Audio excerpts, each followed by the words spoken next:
Baik teman-teman, selamat datang kembali. Pada kesempatan kali ini saya akan membahas analisa saham mingguan untuk periode tanggal 17 Januari 2022 sampai dengan tanggal 21 Januari 2022. Jadi untuk biasanya satu video saya akan bahas 6 saham, dan jangan lupa juga cek video yang lainnya ya. Playlistnya ada di video deskripsi di bawah ini. Jadi ada beberapa video untuk minggu ini ya.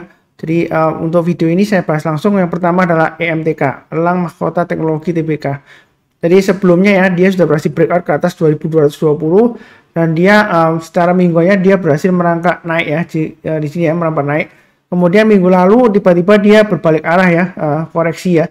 Ini garisnya sudah saya berikan 2220 untuk supportnya ya. Jadi kalau turun di banyak 2220 memang lebih baik jual dulu ya, seperti itu ya. Karena dia akan testing area support berikutnya di 1835. Kalau mau buy, saran saya tunggu aja kalau dia sudah berhasil naik lagi ke atas 2220 ya, seperti itu ya. Kalau dia seperti sudah berhasil naik ke atas 2220, target berikutnya adalah sekitar 2680 dan 2960. Jadi kalau dia berhasil rebound lagi ke atas 2220 masih ada harapan ya. Ini sebelumnya sudah saya gambarkan bentuknya seperti rounding bottom ya, tapi belum terbentuk ya. Makanya seperti tapi belum terbentuk ya. Kalau terbentuk, kalau dia sudah berhasil breakout ke atas 2960 ya. Jadi sebenarnya kalau dia breakout ke atas 2960 bisa saja dia naik lagi lebih tinggi lagi ke 6000 bisa ya. Tapi di sini kita maunya realistis ya. Makanya ini support resistennya saya gambarkan, resisten terdekat di 2220 ya. Kalau dia breakout ke atas 2220 memungkinkan untuk lanjut lagi naik ke atas 2680 dan breakout ke atas 2960 ya. Itu untuk EMTK. Ya mudah-mudahan aja dia berhasil rebound kembali ya. Ini grafik mingguannya atau weekly-nya. Memang kalau kita lihat di sini ya, pembelian asing lumayan tinggi banget ya di sini ya. Kelihatan di sini ya, ini grafik pembelian asing. Tapi di sini saya fokusnya di pergerakan harganya. Jadi bukan di net buy atau net sell asing ya. Seperti itu ya. Ini sebenarnya untuk EMTK ya, sudah saya gambarkan area buy and weakness-nya memang saya gambarkan sebelumnya 2320. Tapi saya sudah sebutkan sekali lagi ya. Kalau buy on weakness itu bukan berarti turun langsung beli, nggak. Kita tunggu kalau sudah berhasil rebound ya. Nah, kalau ini gagal berarti dia akan turun lagi tes area 2150. Nah, 2150 ini adalah area buy and weakness berikutnya. Jadi terakhir dia high-nya di 2150 tapi belum berhasil naik ke atas 2150 ya. Jadi kalau minggu ini dia berhasil naik ke atas 2150 ya, kita boleh buy. Buy-nya bertahap aja. Kalau dia berhasil naik lagi ke atas 2190 tambah lagi, naik lagi ke atas 2260 tambah lagi, dan seterusnya ya. Jadi garis-garis ini untuk acuan untuk average up ya. Jadi walaupun dia koreksi dalam, ya ini kalau dia sudah berhasil naik lagi ke atas 2150, ada peluang untuk dia naik lagi lanjut ke atas 2320 ya. Dengan target price berikutnya sekitar area 2470 sampai 2520 ya. Itu untuk EMTK ya. Memang dia sebelumnya sudah sideways kemudian breakout berhasil ya. Ternyata nggak lama lagi sekitar 2-3 hari dia gagal turun lagi ya. Jadi ini yang penting garis-garisnya sudah saya berikan ya untuk pemasangan trailing stop dan stop loss. Jadi yang mengikuti video saya harusnya sudah pasang trailing stop dan stop loss ya. Dan buybacknya kalau sudah berhasil naik lagi ke atas 2150. Belinya bertahap aja, jangan terlalu agresif, tapi jangan terlalu takut-takut ya. Karena ini memang jalurnya untuk jangka pendeknya masih downtrend ya. Itu kurang lebih cukup untuk EMTK. Oke, berikutnya untuk ERA ya. Jadi ERA ini terus terang aja saya sudah buy, tapi kena stop loss ya, seperti itu ya. Dan hari Jumat saya ada buyback ya, seperti itu ya. Kenapa alasan saya buyback? Karena kalau saya perhatikan ya, ini adalah area support berikutnya di 550 dia berhasil rebound ya. Memang sempat naik ke atas 575 ya. Jadi saya mulai buyback, tapi saya buy-nya belum begitu banyak ya. Sambil pasang stop loss lagi di 550. Jadi selama dia bertahan di atas 550, sebenarnya untuk era ini masih cukup bagus lah potensialnya ya. Kalau dia bertahan di atas 550. Kalau dia gagal turun lagi ya, dia turunnya bisa dalam ya. Bisa sampai ke area ini ya. Swing low sebelumnya ini bisa sampai area sekitar 484 ya, seperti ini ya. Kurang lebih ya. Jadi kalau di bawah 550 lebih baik untuk era jual dulu semuanya ya. Jadi resikonya tinggi kalau dia turun di bawah 550. Tapi kalau dia bertahan di atas 550, dia masih mungkin naik lagi ke atas 635 ya. Dengan target berikutnya di 685 ya. Memang sebelumnya dia sideways-nya cukup lebar ya, di area 575 sampai 685. Maka dari itu sebelumnya kan saya spekulasi buy, ternyata nggak lama lagi turun ya. Tapi saya sudah pasang stop loss, saya jual. Nah, kemudian hari Jumat saya buyback. Tapi buyback saya masih belum banyak ya. Ini untuk daily chartnya saya perhatikan, saya lihatkan ya. Jadi di sini saya sudah mulai buyback, tapi saya belum banyak. Karena saya sudah sebutkan sebelumnya ya. Kalau mau buyback, tunggu aja kalau dia sudah berhasil naik ke atas 595 ya. Dan ternyata terakhir memang hari Jumat dia nyentuh 595 tapi belum berhasil naik ke atasnya ya, jadi harusnya belum buy. Tapi terus terang aja saya buy ya, saya spekulasi aja, tapi saya belinya nggak banyak ya Mas Ian ya. Saya masih tunggu kalau dia naik lagi ke atas 595 barusan saya tambah lagi, karena kecenderungan ini masih cenderung downtrend ya, walaupun dia ekor panjang inverted hammer ya, karena dia katanya sih ada minat dari grupnya Jarum untuk dalam tanda petik akuisisi Era ya, tapi kita belum ada konfirmasi mengenai jumlahnya berapa dan harganya berapa ya, hanya kalau nggak salah sih hanya sekedar rumor atau minat aja ya, seperti itu ya. Ya kita nggak akan pernah tahu apakah berhasil naik lagi ya. Kalau mau buy lebih baik tunggu aja kalau dia naik lagi ke atas 595, karena kalau di bawahnya 595 terus terang aja dia resikonya masih bisa turun lagi di bawah 550 ya, walaupun 550 ini merupakan area lowestnya sejak sebelumnya dia kan dari atas turun tapi dia tertahan rebound ya. Jadi selama dia bertahan di atas 550 sebenarnya sih masih ada harapan. Tapi kalau beli sekarang memang kecenderungan istilahnya tangkap pisau jatuh ya. Tapi pisau ini sudah pernah menancap 2 kali sebelumnya ya di tanah level 550 ya istilahnya ya. Jadi pisau jatuh tapi dia sudah menancap di menancap di tanah ya. Kemudian dia berhasil rebound, di sanalah kita mulai buy. Tapi untuk amannya tunggu aja naik ke atas 595 ya, tetap sama ya. Ini sebenarnya sudah saya gambarkan sebelumnya ya. Naik ke atas 595 buy, naik ke atas 610 tambah lagi dan seterusnya sampai lancar ke 660-an ya. Jadi dia memang sideways sebelumnya lebar ya. Jadi mudah-mudahan kali ini dia berhasil naik lagi ke atas 595 dengan target price-nya di 660 ya. Seperti itu. Kurang lebih cukup untuk Era. Berikutnya untuk Mika. Jadi Mika ini juga saya kena stop loss juga, suka kena stop loss juga ya untuk Mika ya. Tapi saya sih ada buyback tapi belum banyak juga ya. Kenapa saya buyback? Karena dia sudah berhasil naik lagi ke atas 2200 ya. Walaupun sebelumnya gagal, saya buyback kembali karena alasan saya sebelumnya ya, kalau dia sudah bertahan lagi di atas 2200, dia masih memungkinkan untuk kembali lagi ke area paling tidak di sekitar 2400 ya.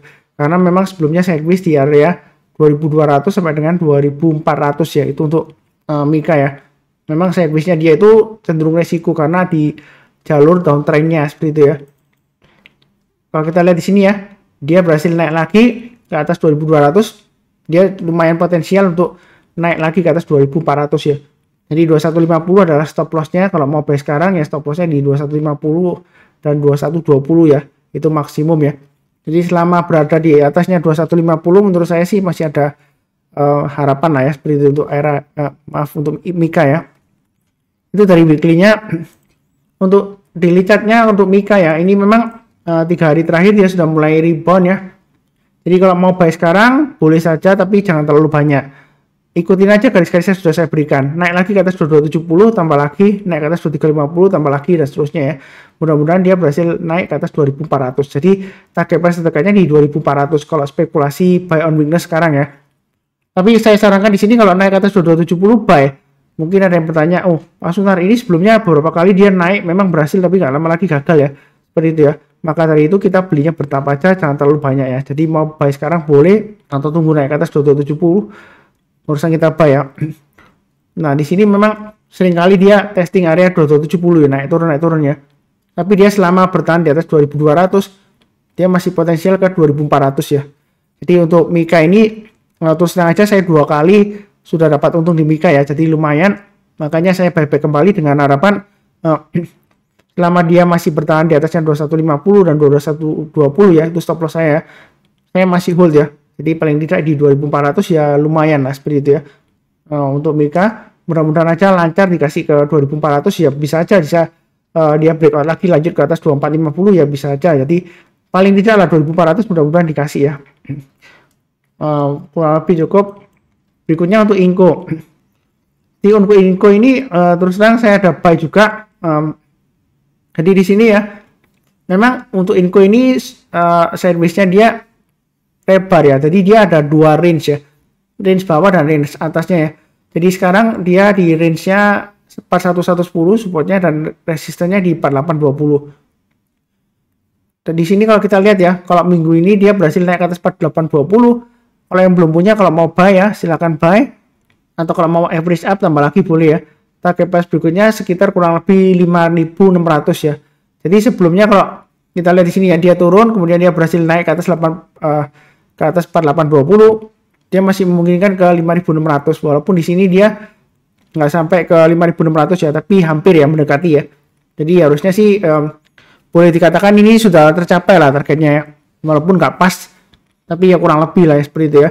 Jadi kalau pasang trailing stop harusnya sih sudah lumayan untungnya ya kalau naik ke atas 4820 buy. Nah setiap kali kalau dia naik ke atas 4820 lumayan ya, walaupun kadang-kadang dia gagal ya, seperti ini ya, naik ke atas 4820 ternyata memang berhasil. Kemudian dia gagal lagi koreksi ya. Ya jangan lupa pasang trailing stopnya ya. Yang mudah-mudahan aja kali ini berhasil naik ke atas 5.600 dengan targetnya di 6.625. Memang sentimennya untuk nikel ini ke depannya ya tergantung kepada perkembangan bisnisnya ya. Smelternya apakah lancar atau tidaknya ke depannya. Menurut saya sih untuk nikelnya Indonesia itu ya, katanya dia sudah tidak boleh ekspor bahan mentah ya. Karena kalau kita olah ya, jadi nikel itu kalau diolah, dia nilai jualnya, nilai tambahnya bisa berkali-kali lipat ya, seperti itu ya. Jadi lebih menguntungkan daripada kita jual barang mentahnya ya. Makanya pembangunan smelter untuk Inco semoga lancar. Kedepannya dia masih peluang ya, seperti itu ya. Jadi memang harganya itu fluktuasinya lumayan tinggi ya. Jadi ikutin aja garis-garisnya. Ini weekly chartnya. Kalau untuk daily chartnya ini saya sudah gambarkan ya. Sebelumnya ini kan trennya kan dia downtrend ya. Saya sudah sebutkan ya, saya sudah gambarkan garisnya. Naik ke atas 4530 kalau mau spekulasi buy on weakness ya boleh aja ya, tapi jangan terlalu banyak. Jadi naik ke atas 4700 tambah lagi. Sebenarnya untuk Inco ini kalau mau buy sekarang sebenarnya masih resiko ya, walaupun ini sudah rebound naik tinggi ya dari kejatuhannya sebelumnya ya. Sebenarnya paling amannya kalau dia naik ke atas 4840 ya. Jadi selama bertahan di atas 4840 untuk Inco ini dia masih ada potensial untuk breakout ke atas 4970 ya, dengan targetnya sekitar 5150 dan 5275 ya. Jadi itu ya. Kalau kita perhatikan ini secara garis besar ya, kalau dia berhasil naik lagi ke atas 4840 paling tidak targetnya sekitar 4970 sampai dengan 5000 lah ya, tercapai ya. Jadi kalau sebelumnya di sini ya dia turun dalam sampai bawah ya, bawahnya 4530 kemudian rebound. Kalau dia naik ke atas 4840 dia ada kemungkinan untuk naik ke atas 5000 ke atas ya. Memang sebelumnya gagal ya, paling tidak ya kalau kita pasang trailing stop ya masih lumayan lah profitnya ya, seperti itu ya. Nah mau buy sekarang boleh saja asalkan pasang stop lossnya di 4700 ya, seperti itu ya. Jadi untuk Inco mudah-mudahan dia lancar naik lagi ke atas 4840. Kalau sudah punya mau tambah lagi silakan ya. Jadi sebenarnya kalau mau buy untuk Inco nggak terlambat ya, walaupun naik ke atas 4840 mau buy lagi atau tambah lagi ya silakan ya. Seperti itu ya. Memang kalau kita perhatikan di sini ya, dia setelah turun-turun dalam gitu ya, kemudian rebound dia cenderung konsolidasi. Nah begitu dia breakout lagi ke atas 4840 ya, dia kesempatannya naik lagi lumayan ya, seperti itu ya. Paling nggak 5150 lah ya, mudah-mudahan ya minim ya 4970 ini garis saya terdekatnya ya. Kalau dia naik ke atas 4840 buy atau tambah lagi bagi yang mau tambah lagi. Kurang lebih cukup untuk Inco. Berikutnya untuk Cepin ya.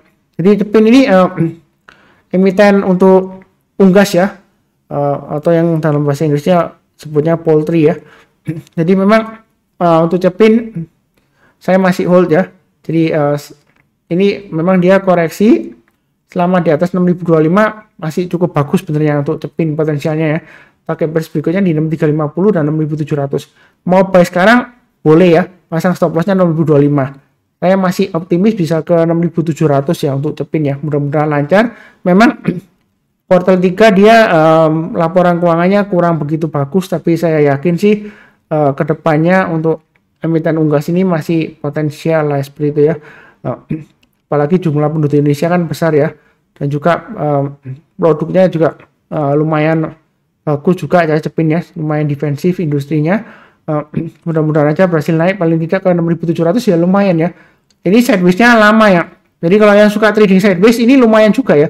naik ke atas 6025 baik ya, kalau sabar 6700-an tercapai lah, paling tidak ya 6600-an kurang lebih lah ya. Atau 6400 lah ya minimnya ya, kalau nggak salah biasanya seperti itu. Kemudian dia koreksi lagi, kita tunggu di area sekitar 6025, kalau dia rebound kita buy lagi ya. Ya lumayan kalau dikumpulin ya seperti itu ya. Dalam 1 tahun kalau kita lihat kadang-kadang dia berhasil breakout ya, seperti ini ya, breakout ke atas ya, kita dapatnya lebih ya seperti itu ya. Ya mudah-mudahan aja. Ini weekly chartnya atau grafik mingguannya. Kalau untuk daily chartnya, ini saya sudah gambarkan garis-garisnya. Jadi kalau naik ke atas 6175 mau tambah lagi silakan ya. Jadi yang sudah tambah lagi, memang di sini high-nya resistennya di 6200. Garis saya sebelumnya di 6175. Saya nggak rubah lagi karena ini high-nya di 6200, saya rubah lagi nggak ya. Karena garis-garis ini biasanya saya nggak geser-geser. Kalau garis-garisnya ini digeser nanti yang ngikutin saya malah bingung. Oh, Pak Sunar sudah saya pasang di sini buy up, ternyata digeser lagi. Jadi harganya memang naik turun, tapi garis ini tetap sama untuk acuan pemasangan trailing stop atau stop loss atau average up ya. Jadi yang sudah average up masih oke ya. Jadi saya pasang stop lossnya di 6050 dan 5925 itu untuk cepin ya.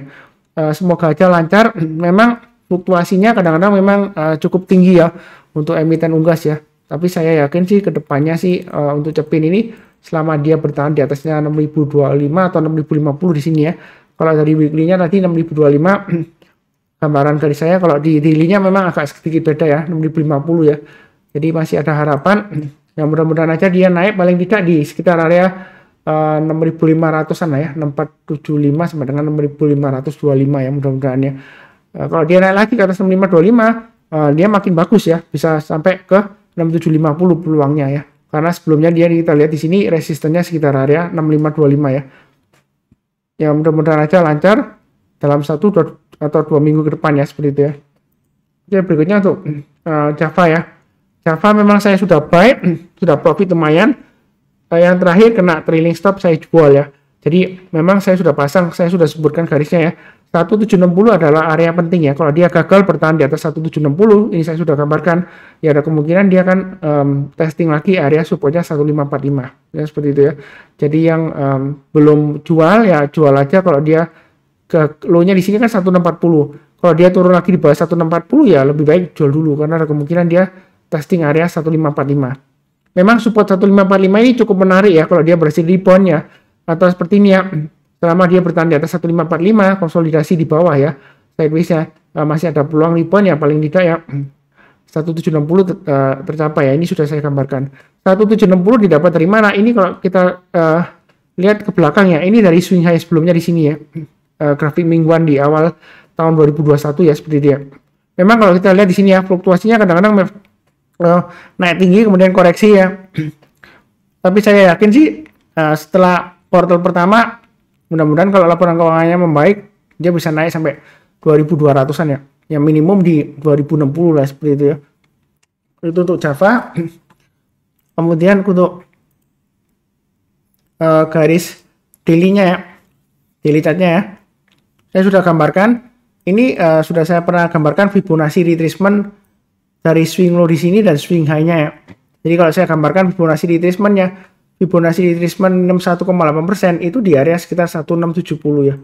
Yang ingin tahu mengenai Fibonacci retracement dan Fibonacci extension, ada video edukasinya ya di link video deskripsi di bawah ini ada 3 video mengenai Fibonacci retracement dan Fibonacci extension.